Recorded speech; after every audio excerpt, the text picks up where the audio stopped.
a Yaksha adeptus who defends Liyue, also heralded as a conqueror of demons and vigilant Yaksha. Character details. Xiao may have the appearance of a young man, but his true age is something over 2,000 years. Fortunately, people do not tend to underestimate him on the basis of his appearance. One only needs to spend a short time with Xiao to clarify that he is not someone to be trifled with. Xiao is a man of few words. He is highly dangerous and has the most piercing gaze you've ever seen. He enjoys a formidable reputation and a high level of seniority among the Adepti, but is relatively unknown in the mortal realm. This is inevitable. Xiao is not one of those popular deities to whom people pray for wealth and protection, nor is he a mystical sage of Zhuyun Karst to whom pilgrims flock in search of divine wisdom. No. If any mortal witnesses Shao unleashing his true power, it is certain to be under the direst of circumstances, and they will be extremely lucky if they survive the ordeal. This is not because Shao seeks to harm people. Rather, since Shao wages a constant war against dark forces, powerful enough to devour Liyue in its entirety, any bystanders who witness him in the heat of battle are likely to end up as collateral damage. Not that this is a secret worth going around silencing witnesses for. Character story. What exactly is Xiao wrestling with? The tactful answer would be old grudges, unfulfilled dreams, the lamentations of the vanquished. The unmitigated truth is that Xiao fights against the remnants of the defeated gods from the Archon War, which took place prior to the rise of the Seven. Morax defeated those gods and buried their remnants beneath the rocks of the earth. However, gods are immortal. Their consciousness may diminish, but their power and hatred will always remain and spread like poison, relentlessly stirring up chaos for the world and its inhabitants. Liyue's rulers, who are aware of the truth regarding Shao, refer to him in his millennia-long experience as the bane of all evil. The war he fights can never be won, and will never come to an end. It is also an invisible war that no one will ever witness or thank him for. Xiao is not this Yaksha's true name, but a name given to him in the interests of his own protection.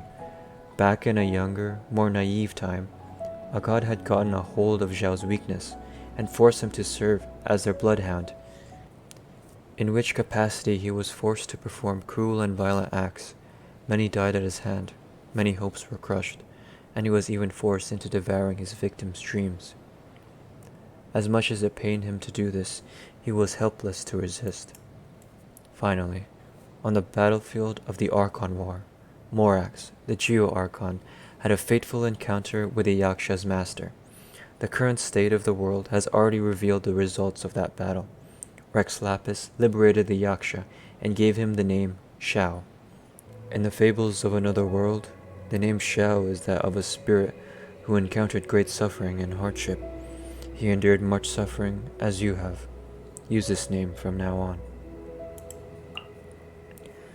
To repay his debt of gratitude to the Geo-Archon, Xiao shouldered the burden of protecting Liyue in the millennia that followed. His past of service under the evil god had rid Xiao of his innocence and gentleness. All that remained within him was a means to kill, and the weight of his sins. The only way he could be of service to mortals was in doing battle. But what could people do for him in return? No ordinary person would ever stop to ask such a question. The sight of Shao, even far off in the distance, was intimidating enough to send people instantly running for their lives. That said, if ever someone did want to show appreciation for Shao, there is perhaps one thing they could try. There is a certain secret agent of the Qixing who is tasked with supporting Shao in subduing demons. The secret agent runs a front organization called the Wangshu Inn. Occasionally, Xiao stops by the inn for a bowl of almond tofu. And if you could see the look on his face when he eats, there's no mistaking it. He clearly loves this stuff. Nonetheless, it is not the sweet taste that Xiao hankers after. It's a texture he finds irresistible. Apparently, it's very similar to that of the dreams he used to devour. What exactly is Xiao wrestling with?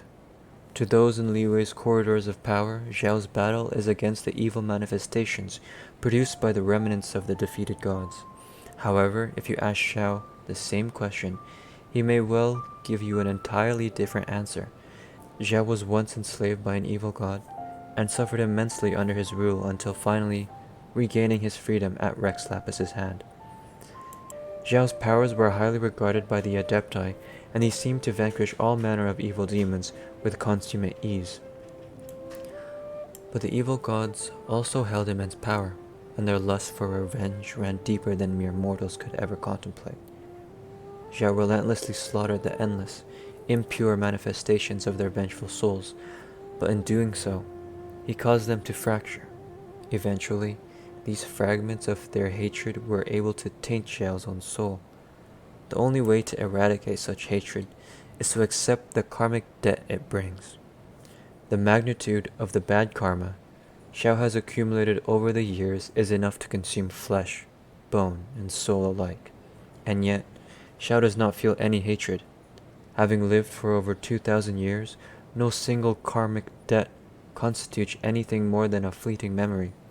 No grudge can last 1,000 years, nor is any debt so great that it cannot be paid off in this time. Xiao has spent many long years alone, but his battles have never been in vain, because ultimately, the one with whom Xiao wrestles is himself. What does Xiao fight against?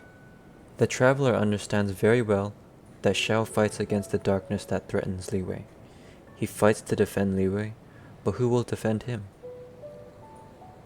There was once when most of Xiao's strength was spent fighting from dusk till dawn, with him emerging victorious by a mere hair. The reeds in the fields had been sliced to ribbons in the fierce fighting. Plucking his spear from where it had been planted in the ground, Xiao began the trek home. Well, one says home, yet where did Xiao have to return to? He was merely leaving the battlefield. Long exhausted, Xiao felt the divine hatred that tainted his body take effect. Limitless hate flooded his senses, and he fell to the ground in agony. But it was also at that moment that the pain vanished without warning. This was not by Xiao's own strength, for he had been rescued by the sound of a flute. The clear, lovely sound of the flute came over the mountains and rivers, carried on the wind to where he lay.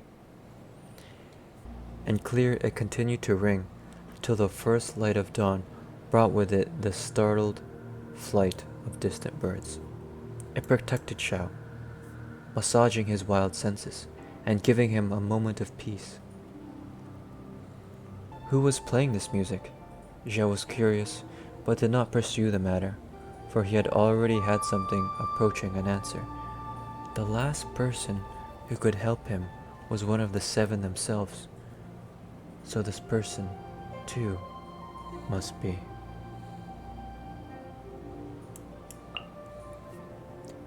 Ode to Windborne Wraith. A scholar of Sumeru Academia once did folklore studies in Liwei, the result of which was a book called Tour of the Land of Liwei, with the separate editions being available in Sumeru and Liwei. Hidden Diamond and Cloudy Moon, Wonders and Folklores of Liwei is a version available in Liwei, and has many mystical and magical portions removed. The Ode to Windborne Wraith is one of the mystical chapters that remain recorded within the complete version at the Academia. The document mentions that through the Yaksha were mighty and upright among the Adepti, they were bound by their own karma to suffer great horrors and tribulations. As such, they wandered the land in state of unending suffering. The chapter lists many methods of comforting the Yaksha, such as food offerings, holy chants, and the like. These would appease the Yaksha and help them to continue defending the peace. As noble warriors among Adepti, the Yaksha would often descend upon the battlefield in person. However, as conflicts grew over the millennia, they have almost been wiped out. Today, large statues of the Yaksha subduing demons remain within Liyue's borders, but they have had their features destroyed. By the by, the language used in the text was so meandering and its content so dense that it sold far fewer copies than the Teva travel guide and the international cultural summaries written by L. Musk. Vision. Vision. All Adepti are known as a mighty and illuminated Adepti, and this illumination refers to the light of a third eye, that they possess a vision. But do Adepti receive their visions as a form of acknowledgement from Celestia, like humans do? Xiao no longer remembers the moment he received his vision. To humans, this would be an unforgettable event, but for him, this was just the beginning of his endless battle. The thing that Xiao truly cannot forget is something different. There are a great many human festivals, and few remember the stories behind them. The greater part of these days coincide with occasions where man-eating monsters were defeated by the Adepti host. People imitated their deeds and staged exorcism rituals to remember their ancient heroism. With these practices eventually evolving into celebratory festivals, the hatred and residual might of many of the gods defeated by Morax throughout Liyue will sometimes erupt with abnormal force amid their half-awake, half-dreaming state. Among them, the eruption that takes place during the Lantern Rite is the most extreme in scale. Xiao has his mission to perform the time-honored Nuo dance of evil conquering, and so he fights night and day during the Lantern Rite. Thus, he has come to hate it.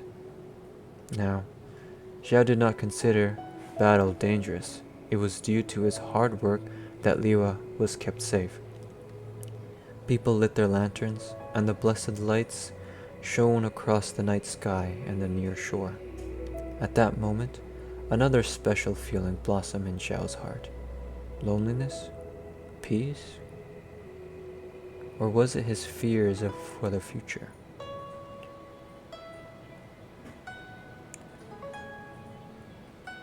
The young, seeming Adeptus searched his heart, only to find no answer.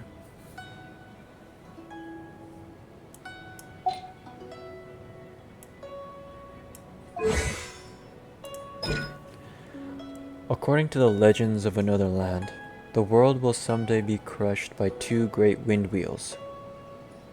Xiao's mastery over polearms is transcendent, ripping his foes apart like those legendary wind wheels.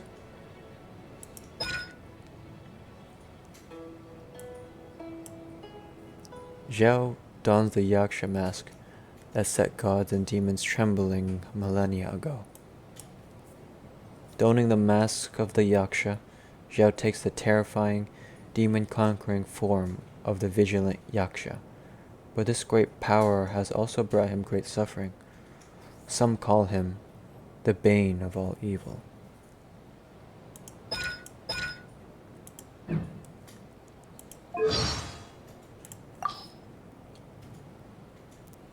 The damned will sooner die again than lay a hand on me.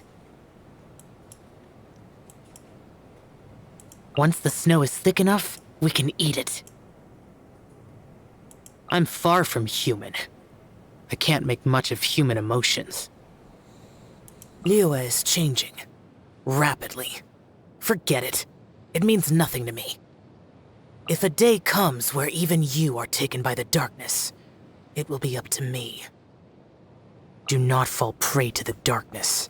I have no mercy. Though, perhaps you can stand your ground alone. Who's there? Oh. You think I sleep? You have no respect for the ways of the Adepti. The Lantern Rite? The time for humans to discard their glowing trash into the sea has returned. How childish. Though, if you insist, I will go with you. Visions? Desire? Do not judge Adepti by your mortal ideals. I have no desire. Hiding. I'm hiding nothing. I just won't speak of desire to others. Do you mortals not have a rule about spoken wishes never coming true? What do you mean that's not the same? Ideal in death. If you cannot bring yourself to kill, speak my name. Dihua Islet was once deserted. Though that was many decades, no, centuries ago. Can I ask, Zhang Li, what does he do with his days? Huh? Birds? Antiques? Flowers? What deeper meaning do they hold? Beidou, I have nothing to do with her. Though there is such a thing as the Leviathan. As a mere human, she has proven her power in defeating Haishan. You want Baizhu to make a medicine to take away my pain. I understand your intentions, but mortal medicine has no effect on Adepti. Hu Tao? Her liveliness is irritating. Fortunately, she is also humorous, so you need not worry about her growing into a boring human. Venti? So that's the name he goes by. His tunes are... forget it.